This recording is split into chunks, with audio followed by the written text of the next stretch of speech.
5.1, Opus 5.1 are coming out potentially today, tomorrow, or even the next day. Guys, we're going to talk about all the things that they need to accomplish in order to be the top frontier once again. But before we get started, just got to say, how's it going, guys? My name is Nick. I'm yapping in my car, talking about all things vibe coding. I'm super pumped because as a Claude stan myself, Anthropic, there's been leaks, there's been rumors, nothing's been official yet, but Fable 5.1 might be among us, and we might even have Opus 5.1, and even Sonnet 5.1, guys. Lots of upgrades coming to the 5.0 series of all the different models brought to you in part by Anthropic.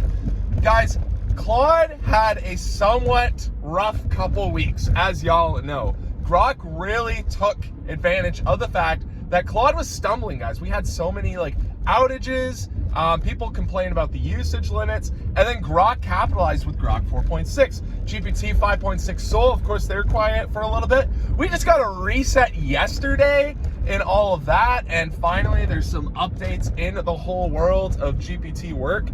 Now it's essentially having its own cloud computer use where you don't even have to work on your own logins. I talk about that in my previous car out, so make sure you go check that out. So guys, where does that leave Claude?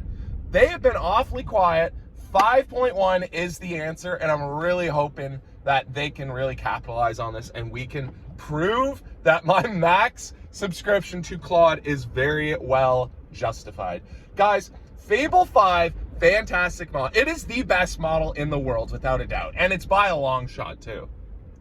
The capabilities of being able to one-shot anything, absolutely anything, is astounding out of 5. Fable 5, I should say. And Opus 5, as y'all know, it's been somewhat of a disappointing launch. Of course, when you label something 5, you're thinking, oh, this has got to be huge. Massive jump from 4.8. Unfortunately, it wasn't too massive of a jump. So one thing that I want to note, guys, is what can 5.1 do for us? Well, all right, like I said, only things have been rumored in the world of 5.1 for Fable. One thing to note is that the input and output for tokens is about the same as Fable 5. And guys, I gotta say that's very, very, very disappointing news because of this. Fable, the reason why I don't use it so often, despite it being the best model in the world, it's way too expensive, guys. Having a max plan and having Fable cook something, I was playing around with it. I was trying to get it to one-shot a Roblox game for us. And you know what? It drained the frick out of my usage. And mind you, we only get half of our weekly usage dedicated to Fable 5. So super bummed to see all that. I really hoped that Fable 5.1 could just be a more token efficient version of Fable 5. So my only guess is that it's going to still be just a smarter, better version. But again, some of the leaks are saying well, yeah, it's going to be smart, it's going to be brilliant, but remember, we still have the guardrails of the Mythos model. As y'all know, Fable 5 is essentially dumbed down. It's a guardrailed version of the Mythos class models, the models that are quote to be too dangerous to release to the public. So you have to think of it, Fable is a fantastic model, but how much more improved can they get if they have to still be guardrailed? If Fable 5 as it was pre-ban, if y'all remember when we got it for 3 days and then the government banned it, can Fable 5.1 actually be any better than that? Is it even allowed to be better than that? There's so many politics surrounded by the release of Fable that it's honestly hard to get excited about it, because I'm just worried well, yeah, if it's as brilliant as they're praising it out to be, isn't it gonna get banned? Because that's exactly what Fable pre-government ban was. So guys, I don't know what to think about the Fable 5.1 release. I am excited to talk a little bit about the Opus 5.1 release, which should come at the same time as Fable 5.1. And guys, as y'all know, I am very much a Claude stan because I love the Opus class models. They are great for token usage. I honestly I Opus 5 main pretty much all the time when I'm live streaming on YouTube, Twitch, X. Y'all go check it out if you haven't already. But we essentially just use Opus non-stop And I have a very difficult time of running out of my usage on there. So Opus 5.1, of course, there's not too much released in terms of what the rumors are going to be about it. Is it going to be smarter? Sure, of course. Like we said, it's not a Fable class model. Okay, let's actually talk about this for a second. Y'all remember when Opus 5 came out, which was what, like 2 weeks ago? Insane. They advertised it as like Fable class intelligence for half the price. I love the idea of that. But all that was just an idea, guys.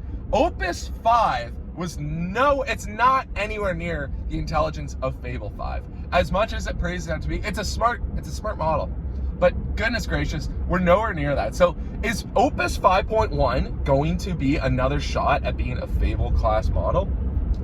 Let me know, guys. Let me know in the comments below if you believe that Opus might actually follow its promise in becoming a Fable class model. It's another shot at it. In terms of token efficiency, like we said, like the worst thing that Claude could really do at this moment is make Opus 5.1 a heavier token usage model than Opus 5, right? Because people are starting to recognize that speed and economy are like very, very important aspects. Like probably like individually, speed is as important as intelligence, and economy is as important as intelligence and speed, right? So like we want to have a balance of all three of these things. And here's the thing, guys, like if Opus 5.1 is going to continue to be a slow model, which I always called it Slopus 5, love calling it that, then like it's just frustrating because like with the release of Grok 4.7, that is the main competition that they got coming on, guys. With the release of 4.7 out of Grok, which is going to be a very intelligent model at like so much quicker of speed and such cheaper, like really like Anthropic, they're gonna get priced out, guys. Like there's a lot to lose, I think, in the Opus 5.1 release. Like I said, I'm disappointed with 5.1. I don't have high hopes for it, to be honest, and I have the potential to be disappointed with 5.1. So like guys, I'm a little bit, like I said, as a Claude stan, a little bit worried about these releases, what it's gonna mean for Anthropic's honestly just like reputation in this space. People have already been like canceling their subscriptions, going all in on Grok. Y'all know that I actually just have max on both. I got super Grok heavy, having lots of fun with that. We talk a lot about Grokbot on X, but anyways, guys, yeah, it's all about trying to answer back to the momentum that Grok has. And if they are able to punch back with anything that is able to bring more economy and more speed into their models, then slam dunk, they are at the top of the frontier again. So guys, I'm gonna leave it at that, but thank you guys so much for listening to my car app. I live stream Vibe Coding until I can move out of my mother's basement, mostly on a weekly basis. If you guys like what you see, make sure you follow, subscribe, like this, comment down below any things that you want to talk about regarding these model releases, and I will see you guys in the future. Peace!